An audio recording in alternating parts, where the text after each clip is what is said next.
Bienvenue, welcome, à Bienvenue en parlant de tout et de rien. Aujourd'hui, la mort, le testament et l'accompagnant. Un trio inattendu. En fait, dans une précédente chronique, nous avons évoqué l'importance cruciale de préparer son départ en rédigeant un testament. Aujourd'hui, je propose d'explorer un autre aspect essentiel de la fin de vie, l'accompagnement. Une question revient souvent. Faut-il être un saint pour tenir la main d'un mourant? La réponse, aussi surprenante que cela puisse paraître, est un grand non. Il existe différents types d'accompagnement, tant spirituels que non spirituels, et de nombreux accompagnants laïques, comme les bénévoles aux soins palliatifs, jouent un rôle crucial dans le soutien des personnes en fin de vie. Qui aurait cru que la mort pourrait être un sujet aussi léger?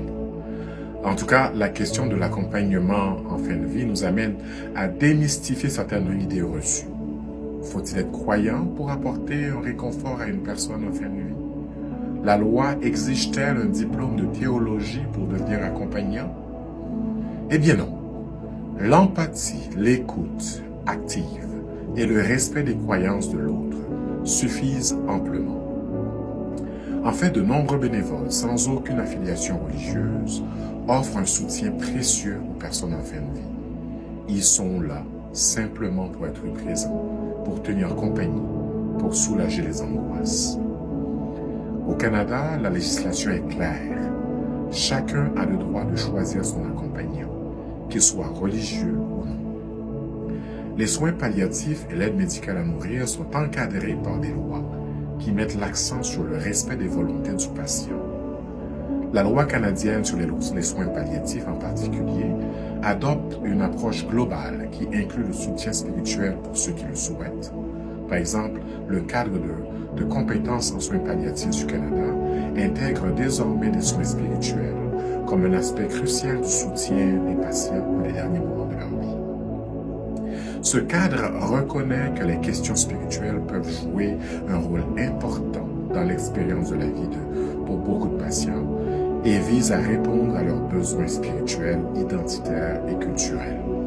Je vous réfère au Anglican Journal et au Canadian Partnership Against Cancer. Concernant l'AMM, la loi canadienne, modifiée par le projet de loi C-14, protège le droit des praticiens de refuser de participer pour des raisons de conscience. Cependant, ces praticiens sont encouragés à référer les patients vers des collègues non objecteurs pour garantir l'accès aux services de manière respectueuse et sans jugement. Les provinces et les territoires ont également des lignes directrices pour encadrer la manière dont l'AMM est fournie. Mais l'accompagnement spirituel ou religieux n'est pas une condition légale obligatoire pour les personnes choisissant cette option. Les accompagnants laïques, y compris les conseillers et les travailleurs sociaux, jouent également un rôle fondamental en aidant les patients à explorer leurs décisions et à naviguer dans leurs émotions pendant ce processus. Je vous réfère au site de CACSCS-Canada.ca. L'accompagnement en fin de vie, qu'il s'agisse de soins palliatifs ou de l'AMM, se concentre avant tout sur l'autonomie et les souhaits du patient, qu'ils soient de nature spirituelle ou non. Les institutions de soins palliatifs et les équipes de soins sont tenues de respecter les souhaits des patients, ce qui inclut le choix d'un accompagnant spirituel ou laïque. Il n'existe pas d'exigence légale au Canada selon laquelle une personne accompagnant un individu en fin de vie doit être religieuse ou spirituelle. Les soins palliatifs et l'aide médicale à mourir, en particulier, mais bien sûr, reposent sur le respect des choix, des croyances du patient. Et l'accompagnement peut être offert par des praticiens laïques que autant par des personnes religieuses selon les préférences du patient. Toujours le patient en tête de liste. Alors, si vous avez envie de faire une différence et d'apporter du réconfort à quelqu'un en fin de vie, n'hésitez pas. Le seul miracle que vous aurez à accomplir, c'est de savoir écouter sans juger. Un éclairage sur l'AMM. Pour ceux qui s'intéressent aux chiffres, quelques données sur l'aide médicale à mourir, AMM, peuvent être éclairantes.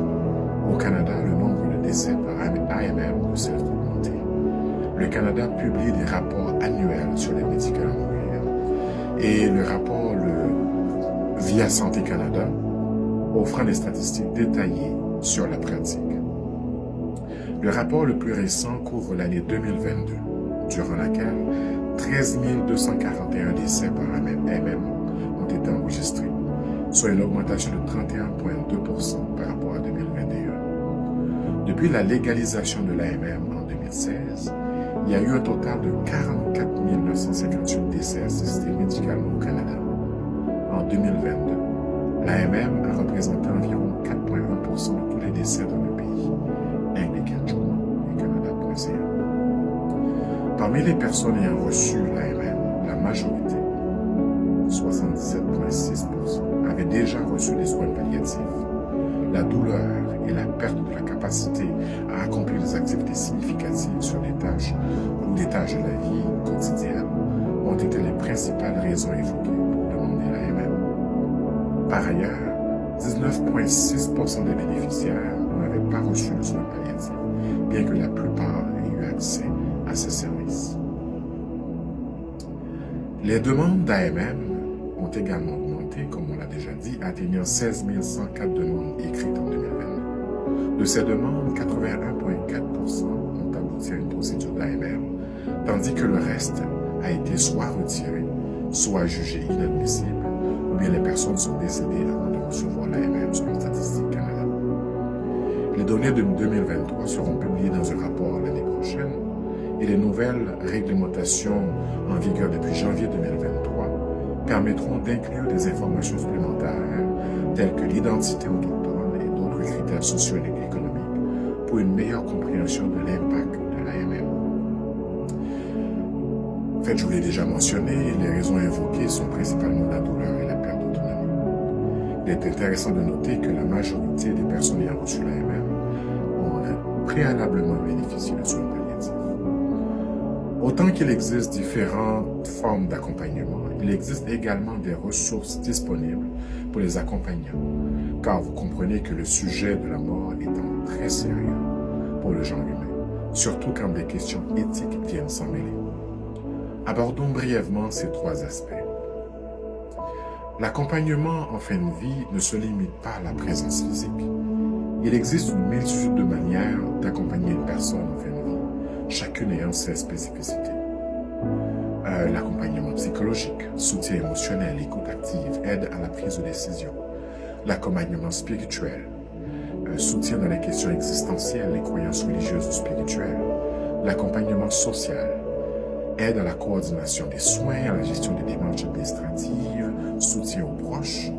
L'accompagnement physique, aide aux soins corporels, confort, soulagement de la douleur. L'accompagnement par les pairs, soutien par des personnes ayant vécu une expérience similaire. Parlons des ressources disponibles pour les accompagnants. Jusqu'où doit-on aller pour soulager les souffrances de mourants? C'est la question. Les accompagnants ne sont pas seuls face à cette épreuve. De nombreuses ressources sont à leur disposition. Il y a des associations bénévoles. Ces associations offrent des formations de soutien psychologique et un réseau d'entraide aux accompagnants. Il y a des services de soins palliatifs, bien sûr, on en a déjà parlé. Les équipes de soins palliatifs peuvent fournir des conseils, des outils et un soutien aux proches. Il y a ce qu'on appelle les groupes de soutien également. Ces groupes permettent aux accompagnants de partager leurs expériences et de trouver du réconfort auprès d'autres personnes vivant la même situation. Il y a de la littérature spécialisée. De nombreux ouvrages et articles traitent de l'accompagnement en fin de vie, offrant des informations précieuses. Et il y a aussi de la formation, bien sûr. Des formations spécifiques sont proposées pour acquérir les compétences nécessaires à l'accompagnement. On a parlé des enjeux éthiques liés à la fin de vie. Tu sais, la fin de vie, c'est un peu comme un labyrinthe où les choix sont nombreux et les repères flous. Comment s'y retrouver quand les questions éthiques se mêlent aux questions médicales?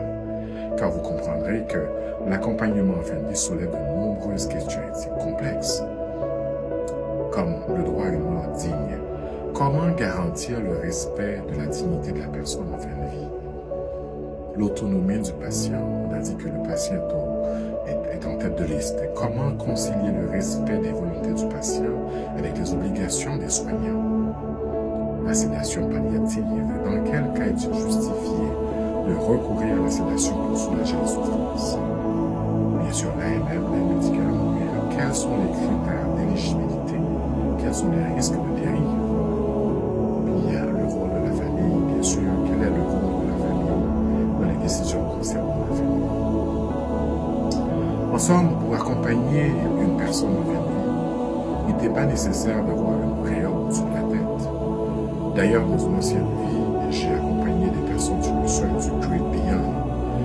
L'au-delà, c'est mon préféré. Il y a 33 ans de cela, ma mère racontait ce passage à Saint-Sully. Donc l'importance de ce que j'ai compris, c'est que la personne accepte de partir en paix. Vous savez, les conceptions de la mort sont aussi diverses que les cultures elles-mêmes. Si pour certains la mort est un passage vers le tombeau, pour d'autres elle est une fin définitive.